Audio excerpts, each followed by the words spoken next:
전 세계적으로 사망률 1위가 심근경색증이에요. 나쁜 생활 습관에다가 약간 높은 콜레스테롤이 들어가니까 완전히 그래서 예전에는 그런 이야기가 있었어요. 밥보다 반찬을 먹어야 건강하다. 근데 이제는 그렇게 하면 망하는 길이죠. 피를 뽑지 않는 이상은 내 콜레스테롤이 얼마나 올라가는지 모른단 말이에요. 혈관을 아주 박살을 내고 장기를 박살내기 전까지는 증상이 하나도 없기 때문에 LDL 콜레스테롤을 소리 없이 다가오는 침묵의 살인자. 약 먹는 방법도 있겠지만 정말 부작용이 걱정되는 환자에게 현실적인 방법을 소개해 주실 수 있을까요? 콜레스테롤 낮추는 약이 스타틴만 있는 건 아니거든요. 네, 여러분 반갑습니다. 의사들의 수다 MC 전민기입니다. 오늘 지식인사이드 구독자분들을 위해 특별한 처방전을 써드리고자 저희가 모였습니다. 자기소개 부탁드리죠. 안녕하세요. 가정의학과 전문의 이경실입니다. 네, 안녕하세요. 신경과 전문의 손유리입니다. 안녕하세요. 저는 순환기내과 전문의 이종영이라고 합니다. 반갑습니다. 요즘 뭐 의학 프로그램이나 유튜브가 워낙 많다 보니까 사실 모르면 그냥 지나갈 텐데 워낙 많은 병들을 알게 되니까 괜한 두려움이 너무 많아진 거예요. TMI. 그렇죠. 우리 선생님들은 살아가면서 진짜 많은 질병을 우리가 겪게 되는데 그중에서 좀 가장 무서운 질병은 뭐라고들 생각하세요? 저는 너무 갑자기 죽는 병은 좀 힘든 것 같아요. 남아있는 가족들은 너무 한꺼번에 다 잃어버리는 느낌이기 때문에 그런 면에서 심근경색이나 뇌출혈 이런 걸로 사망하시게 되면 그러니까 가족들은 되게 힘든 것 같아요. 이거 근데 개인 의견차가 좀 있을 수 있겠다. 있죠, 그죠? 있죠. 저는 오래도록 고생하시다가 그럴 수도 그런 있어요. 게 좀 힘들 수도 있을 것 같은데. 맞아요. 그냥 사망하면 차라리 나은데 그냥 장시간 이렇게 침상에 누워서 휠체어를 타야 되거나 그냥 침대에 누워서 사는 생활을 평생 해야 된다. 그러면 그렇게 무서운 질병이 없을 것 같은데 근데 이제 어느 정도 그냥 내가 장애가 있을 수 있겠다 이런 경고라도 있으면 다행인데 그냥 어느 날 갑자기 팍 하고 터지면서 내가 장애인이 됐다. 그걸 좀 받아들이기 힘들 것 같아요. 근데 저는 이제 매일 보는 질병이 그렇다 보니 심근경색 환자분들은 느닷없이 갑자기 발병을 하게 되면 가족이나 본인도 준비가 안 된 상태에서 사망을 하거나 또는 치명적인 상황이 되면 이거 한 며칠 정도 진짜 우왕좌왕할 수밖에 없다 보니까 저는 사실 제일 무섭기도 하고 아까 말씀 주신 것처럼 내가 걸려서 한 방에 죽으면 좋긴 하겠지만 남아있는 가족들이 너무나 큰 정신적 고통을 받을 수 있기 때문에 이름도 급성 심근경색증, 급성 심장사 이게 저는 제일 무섭다고 생각이 듭니다. 두 분 얘기 들어보니까 진짜 예고 없이 찾아오니까 더 무서울 수도 있겠다라는 생각이 드는데 요즘 그 통계를 보니까 이제는 사실 암보다는 심근경색으로 사망하는 사람이 더 많다고 하더라고요. 아니 왜 이렇게 심근경색 환자가 좀 급격하게 좀 늘어난 거예요? 환자분들이 암으로 수술을 하고 생존을 했는데 그 이후에 어느 날 갑자기 심근경색이나 뇌졸중으로 돌아가셨다라는 소식을 들을 때 정말 허망한 경우가 있습니다. 사실 암은 조기 발견하면 이렇게 건강검진해서 빨리 치료를 할 수 있고 워낙 약이나 이런 수술이 발달을 하다 보니까 이런 생존율이 올라갔는데 뇌졸중이나 심근경색 같은 경우는 어떻게 보면 사전에 미리 예방을 해야 되는 건데 사람들의 인식이 그만큼 좀 부족하다는 거죠. 실제로 암은 암의 연합군을 다 합치면 전체적인 1등인데 암을 개별로 다 떼내면 압도적으로 1등이 심근경색 그리고 전 세계적으로도 사망률 1위가 심근경색증이에요. 왜 그러냐? 사실 미국이나 유럽 같은 선진국들은 사망률이 줄어들고 있거든요. 근데 우리나라는 근 10년 동안 전혀 줄어들지 않고 약간씩 증가하고 있어요. 왜냐하면 아시는 것처럼 우리가 유튜브를 켜거나 어디 딱 인터넷을 켜보면 먹방 나오죠. 그리고 젊은 친구들이 잠 못 자죠. 스트레스 많죠. 흡연 많이 하죠. 그리고 또 하나가 이제 대부분의 심장병들은 나이가 많을 때 걸릴 거야 생각하는데 실제로 급성 심근경색증은 요즘 점점 나이가 낮아지고 있어요. 과거에 50대, 60대 생겨야 되는 병들이 30대, 40대. 사람들이 설마 내가 걸리겠어? 실제로 병원에 오는 시기도 늦어요. 제가 봐서는 서구화된 식생활과 설마 내가 라고 하는 약간의 방심이 합쳐지면서 사망률이 급속도로 올라가고 있지 않나라고 생각이 듭니다. 그러면 특히 좀 심근경색이 잘 생길 수 있는 사람들의 좀 특징이 따로 있을까요? 일단은 나이가 많은 사람들은 무조건 들어가는데요. 남자는 45세고 여성은 55세거든요. 이 나이를 넘어가면 누구나 걸릴 수 있습니다. 그러면 그 나이 이전에도 걸릴 수 있는 사람이 누구냐? 우리가 흔히 쓰리고, 고혈압, 고지혈증, 당뇨, 참고가 있고 또 하나 흡연. 담배 이거는 정말 심장혈관 질환자한테는 최악입니다. 전자담배 포함입니까? 포함입니다. 전담 그다음에 간접흡연 포함입니다. 그리고 가족력이라고 그러죠. 직계가족 중에 누군가가 심장마비로 돌아가셨다라고 하면 이거는 어쩔 수 없는 유전력 분명히 있는 거고 그리고 아까 말씀하신 것처럼 스트레스, 운동 부족, 그다음에 음식 다 나왔어. 아무것도 못하고 살겠네요. 지금 들어보니까. 근데 이제 이게 아무것도 못한다는 표현을 반대로 이야기하면 위험인자가 워낙 많으니 이 중에서 몇 가지만 내가 잘하면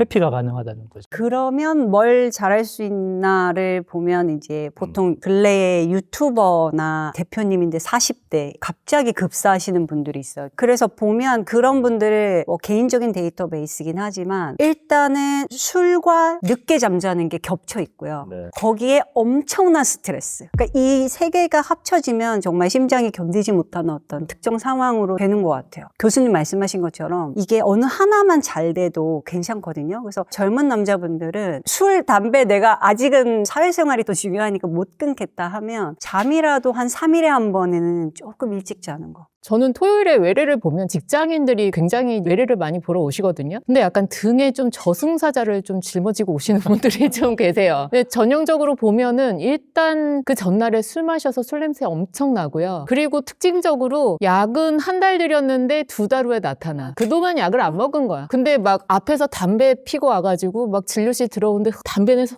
확 풍기면서 바빠서 못 왔습니다. 이렇게 하시는 분들 보면 약간 등에 좀 저승사자가 보인다. 아니, 되게 무서운 질병인데 그 정도로 좀 인식이 낮다는 것도 좀 충격적이네요. 아시는 것처럼 우리가 사람이 자기 생활 습관 바꾸기가 쉽지 않습니다. 담배 끊으라 그러면 못 끊죠. 운동 안 하던 사람한테 운동해봐라 안 하죠. 그러면 저는 늘 드리는 말씀, 아까 원장님 말씀처럼 의료진이 약을 처방을 하면 혈압이면 혈압, 특히 콜레스테롤 같은 경우는 건강검진에서 조금 높으니 너 그냥 약 먹는 게 좋아라고 처방을 하면 그러니까 콜레스테롤에 대한 어떤 관심을 가지고 잘 먹기만 해도 위험도를 많이 줄일 수 있으니까. 근데 이제 아까 한국인이 유독 좀 많이 걸린다고 했는데 뭐 지금 다양한 요인 말씀해 주셨지만 혹시 식습관 관련해서도 한국인의 어떤 음식 문화에도 좀 원인이 있을 수 있을까요? 예전에는 그런 이야기가 있었어요. 밥보다 반찬을 먹어야 건강하다. 근데 이제는 그렇게 하면 망하는 길이죠. 이제 우리나라 조미료가 대부분 설탕, 소금, 고추장, 된장 베이스여서 자극적일 수밖에 없고 거기다가 마지막은 볶음 요리는 정말 그 결정체죠. 그럼 먹을 게 아무것도 없는데요 지금? 제가 점심 먹은 게 지금 다 해당이 돼. 그러니까 본연의 한식은 정말 건강한 식사였는데 이게 맛있게 소위 서구화가 되면서 상업화가 되면서 너무 양념이 강해진 게 그래서 지금은 밥보다 반찬을 많이 드시면 오히려 더 안 좋아지는 그런 일이 생기죠. 실제로 아까 콜레스테롤이 심근경색의 주요 위험인자라고 했는데요. 우리나라 환자들 데이터를 모아서 분석을 해보면 다른 나라 환자들보다가 콜레스테롤 높지 않아요. 별로 안 높은데 심근경색은 엄청 많고 많이 죽어. 왜 그럴까라고 보면 일단 우리는 밥, 떡, 면이라고 하는 완벽한 탄수화물을 좋아하고요. 국물 요리에 보기만 해도 힘들 것 같은 자극적인 음식들을 그렇게 또 야식에 먹고 막 이러니까 기존의 나쁜 생활 습관에다가 약간 높은 콜레스테롤이 그냥 그런 것들이 들어가니까 완전히 퍽 해서 콜레스테롤 같은 경우에는 예를 들면 예전에는 콜레스테롤 많이 들어있는 음식을 먹으면 올라가는 줄 알았어요. 근데 지금은 그렇진 않고 간대사를 거쳐서 우리 몸이 만드는 거기 때문에 그게 1차적인 거는 아니고요. 어떤 경로로든 첫 번째 트랜스 지방을 먹게 되면 올라갈 수밖에 없어요. 네. 근데 그 트랜스 지방이 어떻게 생기느냐? 밀가루를 기름에 섞어서 뜨겁게 만들면 그 기름이 변형되면서 생기는 거라서 흔히 제일 간과하는 게 도너츠와 케이크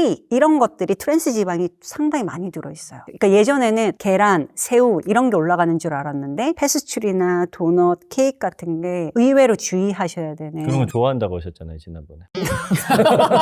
그래서 제가 안 그래도 오늘 이야기하기 전에 혈액 검사를 해봤어요. 근데 무려 3년 전에 제가 LDL 콜레스테롤이 100이었거든요. 근데 지금 130이 됐더라고요. LDL 콜레스테롤 뭐예요? 약을 먹고 낮추는 거를 목표로 하는 콜레스테롤이 있어요. 소위 나쁜 콜레스테롤이라고 하는 콜레스테롤이 네. 야금야금 올라가더라고요. 그러니까 우리가 일반인들이 그냥 콜레스테롤이라고 부르는 게 바로 이 LDL 콜레스테롤을 말하는 거예요. 네. 우리 몸에서도 이거를 만들어낸다라고 하던데 이게 얼마나 나쁜 친구예요? 그러니까 우리가 계속 지금 콜레스테롤이 뭐 나쁘다 어쩌다 하니까 이제 콜레스테롤은 절대 있어서는 안 될 것 같은데 우리 몸에 없으면 안 되거든요. 사실 여러 가지 이제 스테로이드 호르몬, 성호르몬, 뇌세포도 다 콜레스테롤 때문에 우리가 살고 숨쉬고 유지하는 거고. 근데 이제 콜레스테롤이 문제가 너무 많아져서 혈관에 돌아다니는 게 문제예요. 쉽게 말해서 저는 이제 환자분들한테 주로 화물차 얘기를 많이 합니다. 콜레스테롤을 화물차로 운반을 하는데 적당히 그냥 뻥뻥 뚫린 도로에 잘 가면 되는데 도로가 포장도 안 돼 있고 화물차가 수백 대가 있다. 그러면 그게 문제잖아요. 도로가 혈관이에요? 그쵸? 네. 도로는 꽉 막히고 도로에서 한쪽으로 막 콜레스테롤은 줄줄 흐르고 완전 도로가 난장판이 된다는 거죠. 그걸 이제 LDL 콜레스테롤 콜레스테롤이 높으면 나쁘다라고 하는 거고, 사실 화물차가 문제가 아니라 도로의 사정이라던가 너무 이제 막히는 게 문제죠. 근데 이제 HDL은 그럼 뭐냐, 청소차라고 이제 또 표현을 하는데, 그러니까 너무 많다 그러면 그걸 이제 수거를 해가야 되잖아요. 네. 그게 이제 바로 HDL 콜레스테롤입니다. 그건 좋은 거네요. 네네. 근데 이제 좋은 거긴 한데 청소액이 별로 없으면 사실 HDL도 그렇게 많을 필요는 없거든요. 그래서 많으면 청소가 잘 되니까 좋은 거네. 하지만 적다고 해서 이건 너무 안 좋은데 이렇게 우려할 필요도 없다는 거죠. 그 말인 즉 적정량이 있어야 된다는 네네. 거예요. 적정량으로 유지만 하면 됩니다. 콜레스테롤 수치는 어쨌든 누구나 다 조금씩은 그럼 갖고 있는 거네요. 그렇죠? 무조건 있어야 되죠. 그렇죠. 그렇죠. 예. 그 어디에서는 이 LDL 콜레스테롤이 너무 낮으면 그것도 또 안 좋다라고 하는 이야기도 들어봤는데 사실인가요? 그러니까 이제 건강하다면 20, 30대고 그냥 내가 혈관도 깨끗하고 아무 위험도 없고 하면 좀 기름진 것도 먹고 탄수화물도 많이 먹고 하면 간에서 다 처리를 하고 조절을 하기 때문에 그건 문제는 안 되는데요. 내가 나이가 40대, 50대 이상이고 흡연하고 뭐 고혈압, 당뇨, 고지혈증이 있는 분들은 낮추면 낮출수록 좋습니다. 왜냐하면 이제 혈관에 어느 정도 손상이 있기 때문에 그 LDL 콜레스테롤이 혈관에 가서 쌓이거나 이제 누적되면서 그 혈관에 죽상경화증이 생길 위험이 높기 때문에 낮추면 훨씬 이득이 있는 거죠. LDL 콜레스테롤 높이는 방법은 알겠어요. 아까처럼 좀 엉망진창으로 살면 되는데. 근데 HDL 콜레스테롤은 좀 누가 많이 갖고 태어난 거예요? HDL 콜레스테롤은 아주 낮은 것보다는 높은 게 좋기 때문에 너무 낮으신 분들은 보통 두 가지를 확인하는데, 증명된 것은 금연하는 것과 운동하는 것만이 올릴 수 있습니다. 그러면 제 주변에 왜 술 마시려고 운동한다는 친구들이 있어요. 그럼 그 친구들은 담배를 안 핀다 치면은 말씀해 주신 대로 HDL이 높으니까 상대적으로 LDL이 조금 높더라도 안전하다고 좀 볼 수 있는 거예요? HDL을 올리면 나의 LDL이 아무리 높아도 괜찮을 거라고 하는 생각은 완전히 틀렸습니다. 잠깐.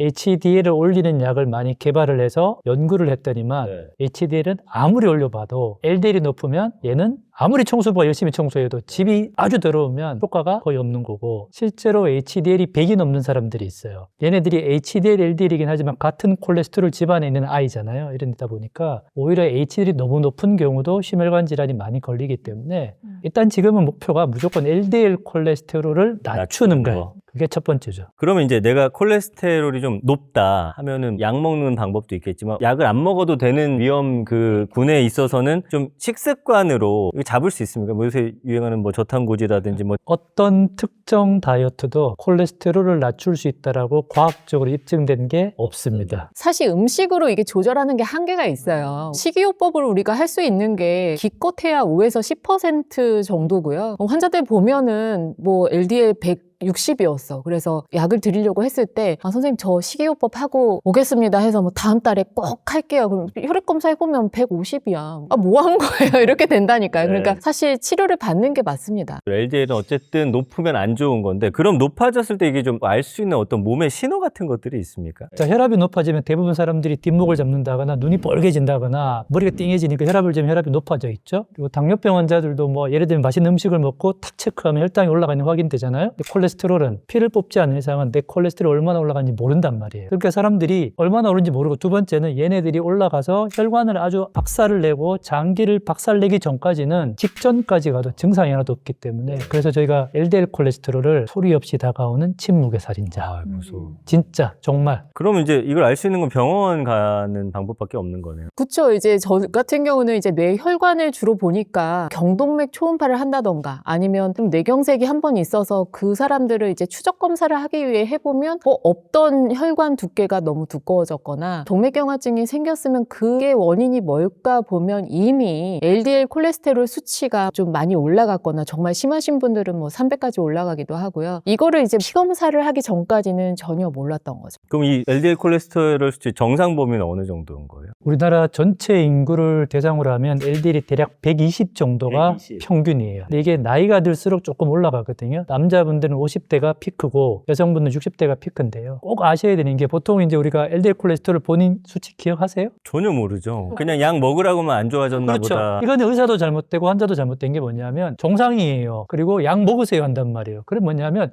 당신은 수치가 얼마여서 얼마 이하로 되어야만 된다라고 하는 개별화된 조건이 필요한데 정상도 사실은 범위가 넓으니까 혈압이랑 비슷한 거네요. 혈압이랑 당뇨와는 좀 다른 게 당뇨는 명확한 기준이 있어요. 6.5 넘으면 모두 당뇨병이에요. 혈압도 120에 80 이상이면 다 혈압이 높은 건 맞아요. 정의상. 그런데 콜레스테롤은 아까 위험 요인에 따라서 어떤 사람은 120이 정상으로 들어가고 어떤 사람은 너무 높은 상태로 될 수 있어요. 사람마다 위험 요인에 따라서 조절 목표가 다르기 때문에 교수님 말씀처럼 개별화된 그러니까 이 사람의 수치뿐만 아니라 위험 요인들을 다 확인해서 위험도에 따라서 약을 그러면 120이 평균이라고 하셨는데 어느 정도 수치 되면 이제 병원에서 약 먹으라고 권유해요? 보통 절대 기준은 190요. LDL 콜레스테롤 190이 넘어가면 이거는 조상님에게 유전자를 물려받았기 때문에 이거는 어떻게 하더라도 안 떨어지기 때문에 이거 약을 무조건 먹어야 되고요. 190 미만인데 말씀하신 것처럼 나이, 성별, 위험 인자, 담배 피느냐 등등등을 종합적으로 따져가지고 170이어도 약을 안 먹는 수가 있고 110이어도 담배 피우고 배 나오고 가족력 있으면 약을 먹어야 되는 거예요. 교수님이 보시는 환자분들은 특히 이제 심장혈관에 의미 있게 문제가 있는 분들은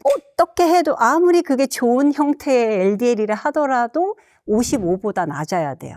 그리고 심지어 55보다 낮았는데 또 그 일이 있을 수 있거든요. 그럼 그 상태에서 또 절반으로 떨어뜨려야 돼요. 그 다음에 원장님이 보시는 환자분들 중에 경동맥 질환 환자들 70 미만으로 낮춰야 돼요. 그래서 그분들은 그거에 맞춰서 조절 목표를 세우고 그 다음 당뇨가 있는 분들 당뇨가 있는데 10년이 안 된 분들은 100 정도 근데 10년이 넘어가고 다른 위험도가 많아 그럼 그 사람도 70 미만으로 낮춰야 돼요. 기본적으로 130 정도가 넘어가면 내가 다른 요인이 있는가 나이가 몇 살인가 카운팅 해보시는 게 좋고요. 130 미만이면 평균 비슷하니까 당장은 뭐 아주 위험할 필요는 없는데 일단 진료를 보시거나 상담을 해보시는 걸 추천드립니다. 저희 같은 경우에는 조금 애매해서 고민하시는 분들은 아포B나 아포A1 그리고 리포프로테인 더 세밀하게 알 수 있는 혈액 검사들이 있어요. 특히 이제 리포프로테인 A 같은 경우에는 가족력과도 매우 밀접해서 리포프로테인 A가 높다 그러면 130이라 하더라도 약의 도움을 받는 게 훨씬 이득입니다. 평균 120이라는 거는 정말 건강하게 생활하는 네, 삶 네. 속에서 내 몸에 이상이 없을 때를 말하는 거네요. 그러면 그 건강검진표에 이 LDL 수치가 LDL 이렇게 해서 나옵니까? 방법이 있어요? 나옵니다. 보통 혈액 검사지를 뽑아가시는 분들은 되게 좋아하는데 네. 아니면 적거나 총 콜레스테롤 240까지 정상 근데 258이 나왔다고 막 화들짝 놀라시는 분들이 있어요. 그건 사실 신경 안 쓰셔도 되고요. 보통 보면 총 콜레스테롤, 중성지방, HDL, LDL 요 정도 네 가지 나와요. 근데 사실 중성지방은 그 전날에 내가 금식을 했냐 안 했냐 뭘 먹었냐에 따라서 오르락내리락 하기 때문에 사실 금식하셨으면 크게 신경 쓰시지 말라고 말씀드리고 가장 중요한 거는 역시 LDL 콜레스테롤입니다. 그 결국 일정 수치 이상의 고위험군이 되면 약을 먹는 게 가장 좋은 방법인데 그런 생각이 드는 거예요. 왜 한 번 먹으면 이게 평생 먹어야 된다고 이제 알고 있기 때문에 많은 분들이 그 시기를 좀 늦추고 싶어 하는 거야.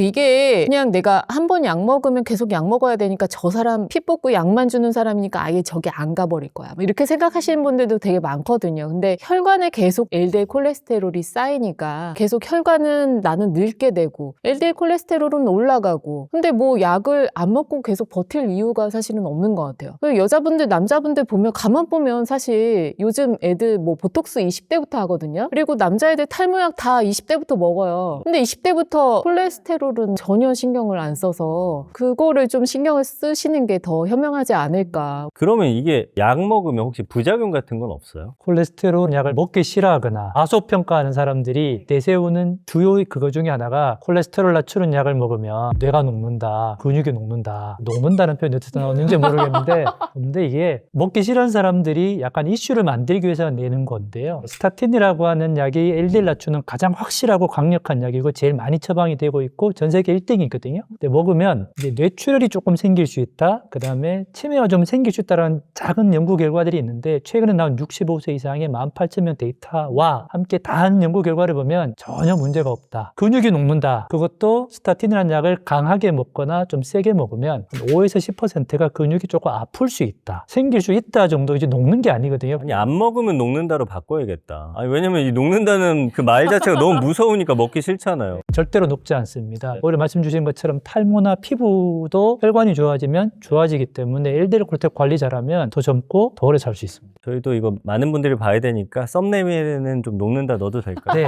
녹는데 녹지 않는다. 사실 치매에 대해서도 사실 할 말이 많은데 치매가 있는 분들의 특성을 보면 아까 얘기했던 쓰리고 당뇨, 고혈압, 고지혈증 관리 잘 못하시는 분들이 이제 치매에 걸릴 확률이 크고 우리나라는 뭐 알츠하이머 치매가 많지만 혈관성 치매가 굉장히 많거든요. 나중에 이제 정말 치매가 진행되신 분들 보면 알츠하이머 치매, 혈관성 치매 뭐 그냥 구분할 수 없이 뇌는 다 혈관성 파괴가 되고 그냥 뇌가 그야말로 다 위축이 돼가지고 거의 앙상한 나뭇가지만 남은 그냥 뇌의 모양이 되거든요. 그런 분들 연구를 해보면 이 스타틴으로 인해서 얻을 수 있는 이득이 일단 혈관을 튼튼하게 해줘서 혈액순환의 개선에 도움이 되고요. 그리고 이제 연구에 따르면 우리가 하도 이제 요즘엔 방송에서 많이 떠드니까 베타 아밀로이드라는 이런 물질이 알츠하이머 치매를 만든다고 하는데 그거의 축적을 막는다는 연구도 있습니다. 그래서 뇌가 녹는다는 상상은 제발 안 하셨으면 좋겠습니다. 심지어 알츠하이머 치매를 사후 부검한 아주 유명한 연구가 있는데요. 돌아가신 분의 혈관을 다 단면을 잘라서 봤더니 콜레스테롤이 엄청 많이 쌓여있는 죽상 동맥경화 혈관이었어요. 치매에 있어서도 LDL 콜레스테롤 관리는 중요하고 지금 우리 콜레스테롤 낮추는 약이 부작용이 아까 말씀하신 있을 수 있어요. 간 기능도 조금 올릴 수 있고 당뇨도 오게 할 수 있고 근육통도 좀 생길 수 있고 그런데 이 약을 꼭 필요로 하시는 분이 맞고자 하는 것은 심근경색이에요. 그래서 이거를 득실을 따지는데 이거를 환자분이 평가할 수는 없어요. 의사가 혼자 평가할 수도 없어요. 그래서 같이 이야기하면서 조율해 나가는 거고 제가 가장 우려하는 거는 부작용이 있다는 어떤 이야기를 듣고 의사랑 상의하지 않고 혼자 그냥 그걸 끊고 어느 날 갑자기 응급실에 나타나지 않는 거. 그러니까 그런 이야기를 들으면 반드시 와서 의사랑 상의하고 그렇게 해서 이제 결정해 나가시는 거. 참 신기한 게 의사가 전문가인데 친구 말을 더 믿어. 우리 엄마가 그렇습니다. 예. 그리고 제가 이제 한국인 특징 하나 더 말씀드리면 저 같은 경우도 이제 이거 증상이 사라지더라도 약 끝까지 드셔야 돼요 하는데 저는 증상 사라지면 딱 그때 끊어버린단 말이에요. 이것도 혹시 먹다가 괜찮아지면 잠시 멈춰도 돼요? 어때요? 약을 먹기 전에 정말로 나빴던 생활 습관이 아주 관리가 잘 되고 약의 효과가 되면 목표치에 도달할 수 있잖아요. 그러면 이제 추적을 하면서 괜찮으면 약을 끊어야지. 선생님이 말씀해 주시죠. 그죠? 그럼요. 우리가 그 약을 만들어서 파는 사람은 아니잖아요. 우리 처방을 하니까 같이 논의해서 끊어보고 싶다 하시면은 그 기간을 보고 또 추적 관찰하고 이렇게 하는 거지. 환자분들 중에 할머니, 할아버지 중에